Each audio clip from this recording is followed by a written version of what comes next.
Welcome back to Chris's beer review. Thank you very much for tuning in to another rip-roaring video on Chris's beer reviews. We're off to Fuller's again and we're having a look at their Imperial Stout. Love that box, love the colouring on it, looks fantastic. The other day I reviewed the 180th anniversary of Porter. That was a very special beer, really enjoyed it. Probably said it was my beer of the year. And then up there on the shelf I have the Vintage Ale. I'm not sure if I'm going to review that. I may not. Kind of seems silly not to review the 3 boxed beers, but I'm not overly fussed about reviewing that. This I'm looking forward to, the Imperial Stout, coming in at 10.7% ABV. You can pause that so you can have a read of what's on the back, but there's a few reviews of this out there already, so you've probably already heard what's on the back. And I've had a little look at the back, and what concerns me are the words Turkish Delight and Rosewater. 2 things I really do not like in life are Turkish Delight and Rosewater, and Turkish Delight does taste of rosewater, I believe. And people say to me, but you know, if you've had a high-end Turkish Delight, they're quite different. I just can't. There's something about them, the texture, I just don't like it, and the flavour. So I didn't know that before I bought this, so I'm a little bit concerned. This is probably around about room temperature, so yeah, I'm a little bit concerned about the rosewater and a Turkish Delight there, but there's the bottle. Lovely 500ml bottle. I think they're about £7. Let's get on with this one. Let's get it out. Let's have a look at that. Oh, nice bit of smoke on that. Let's get this one out and have a look. I don't expect much of a head. It's an Imperial Stout. It's over 10%. Heads aren't going to stick around, but the carbonation sounds good in there. I'd really like to get this all in the glass. Lovely tanned head, what there is, but it's really fizzing away. It's just going to dissipate very quickly. This glass holds 500ml. I know it does. Come on. There we go. That is all in. You really should be able to see this bottle in all its glory. Let's pop that there. Look at that. That actually works a bit. Pull that down just a touch. You can probably see the whole bottle. There you go. Looks like Paul's beer reviews, doesn't it? Exactly how he does it. What is that on the end of my glass? Get rid of that little funky thing. Not sure what that is, but that is a clean glass. Head's gone. Let's have a look at it. This to the brim. This is to the brim. Look at that. I've got no doubt that's jet black. I can't tell by the light in here, but that's going to be jet black. Let's have a little sniff ski. Yeah, see, I think I've got an issue with my nose at the moment, because I'm not smelling a great deal at the moment. I think I've got an issue with my nose. I didn't get hardly any aroma off that 180th anniversary porter, and I've got the same issue here. I know it's probably full to the brim, which probably isn't helping because I can't get my nose into the glass. Get a bit of treacle. Let's just get, oh, hang on a minute, hang on, go back Chris, go back. Treacle, smokiness. Let's get it in the mouth. Let's just get on with the important part. Cheers.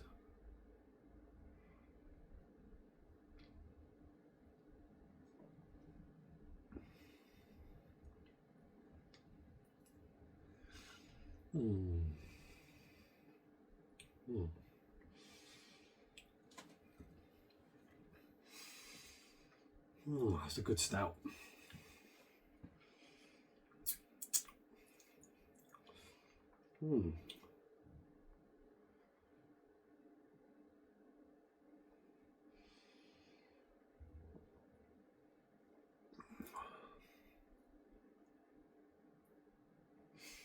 That's very good. As with the porter, that anniversary porter, it lines your mouth. This does that as well, but does it a little bit more. Everywhere's coated. I've got a warmth, definitely got that 10.7% ABV sitting there gently, just tickling away with a little bit of warmth towards the back end, down to the back of the throat. It's got a nice it's got a really good body to it. Now, I went off Imperial Stouts a while back, and I'm getting back into them.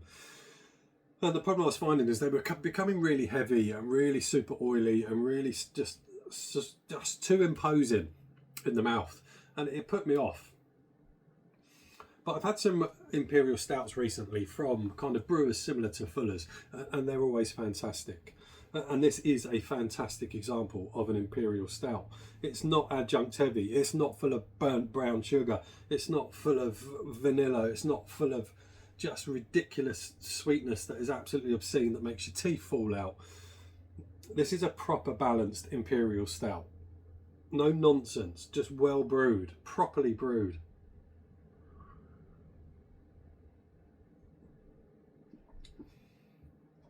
The flavours are, there's a lot of flavours.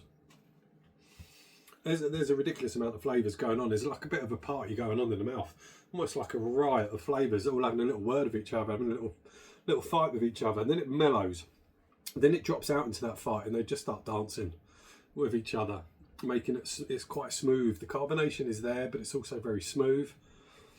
Like I say, when your initial mouthful is boom, it's everywhere, it's all over the place, lots of different things, and then they all just come together and just delicately move across your palate in a nice, smooth, balanced way. It's a well-crafted beer, and that is for sure. I'll definitely get a, oh, excuse me. There's just so many kind of flavours going on, it's trying to work it all out. There's definitely a treacle vibe. I definitely get a black treacle loaded with little bits of fruit like sultanas, raisins, a bit of berry, a bit of cherry, all kind of just sitting there in that beautiful type of dark black kind of treacle vibe. And they all just kind of amalgamate into it. They start off busy all over the show, going nuts, and then they all just kind of come together and settle down, and they just mould into each other. There's a kind of like an oaky earthiness to it, which is really good. The bitterness on it is very good indeed. It's not super bitter, because what also is kind of running through is that kind of sweetness that you kind of pick up from the Sultana vibe. In terms of that Turkish Delight rosewater, there is something there. It almost gives it a kind of, I'd say always gives it a little bit of kind of like mentholy type vibe sitting into it, rather than outright rosewater. There's definitely something there that kind of cuts through it that, yeah, just feels a bit menthol, a bit, but not in a minty way. I don't mean it's full on like eating a pack of bloody strong mints, but there's just something there, and I think that is the rosewater. There is a nice kind of dark kind of cherry vibe, but very gentle, very subtle, that sits there with that kind of sultana base, sultanas, raisins, sweetness, black treacle, a little delicate hint of cherry, smoothness, a roastiness, a little bit of chocolate going on as well.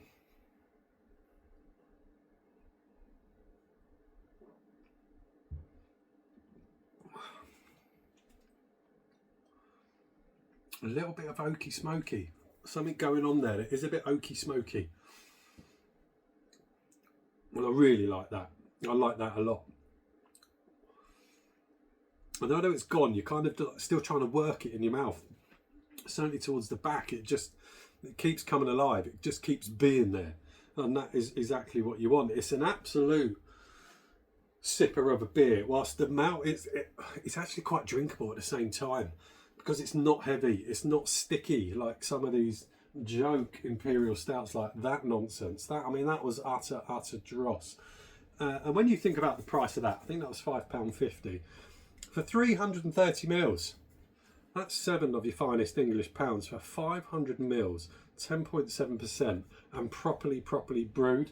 Not just this crap that is just full of adjuncts and sugars and flavourings. That is a proper beer. And Vault City, you need to have a word, because that is a proper stout, not that crap. And that's what put me off. These types of stouts, what really put me off Imperial Stouts, because they just became too heavy, too sickly, too oily, just ruining the mouthfeel by just being so sickly and sticky. And it put me off them. But drinking stouts like this, Imperial Stouts like this, is a reminder of what Imperial Stouts are and were, and should still be. And I'm delighted that Fuller's have released this again, because apparently they've done it before. I've not seen it before, and it's back, and that is absolutely fantastic, because that is a proper Imperial Stout. I've had some really delightful Russian Imperial Stouts that give off the same sort of vibe, and again, this is in that type of realm with Russian Imperial Stouts. That is just a glorious beer, and I just want to kick back, open fire, and relax. In fact, I don't even need an open fire. I just want to go and kick back in a dark room and just enjoy this.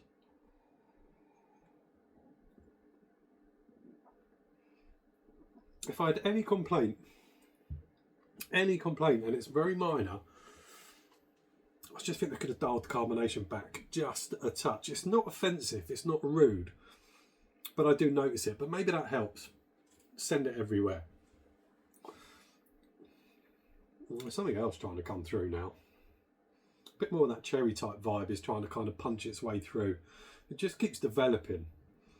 And the body on it is superb. Like I say, it almost makes it like smashable. Well, it definitely isn't. It shouldn't. It's a glorious beer.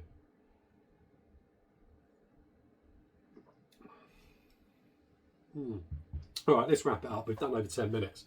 A delicate sweet on the front, sultanas, raisins, a little bit of cherry, a little bit of berry vibe, a little bit of kind of dark kind of berries as well is coming through now. Almost like little blackcurrant kind of berry pops away in there as well. That's now coming through.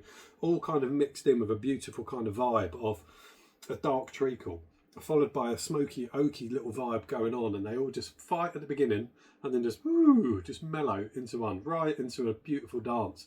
Going across the palate is beautiful. A great body, a great mouthfeel, amazing flavours.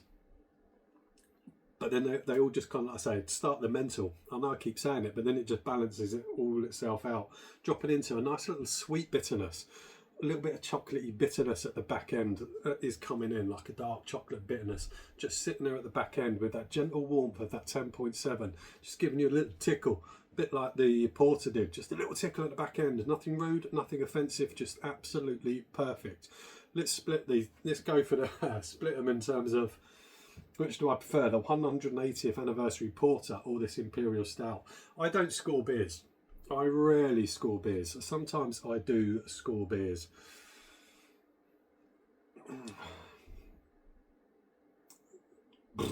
I'm not going to score them both because it's not what I do. But I will tell you which one I prefer. And by a whisker, and I mean a very, very little whisker, I prefer, well, I don't prefer, they're both epic, both magnificent beers. But if someone said to me, you've got to pick which one is the best out of the two, for me, it's that 180th anniversary porter. Outstanding. That is outstanding. That is an amazing stout. But that porter for me just tips over the edge a little bit more. But both glorious beers. Go and buy them. Get on their website. Go and buy them before they disappear. You really won't regret buying those beers. I'm all done. I'll see you soon on another one. Take care.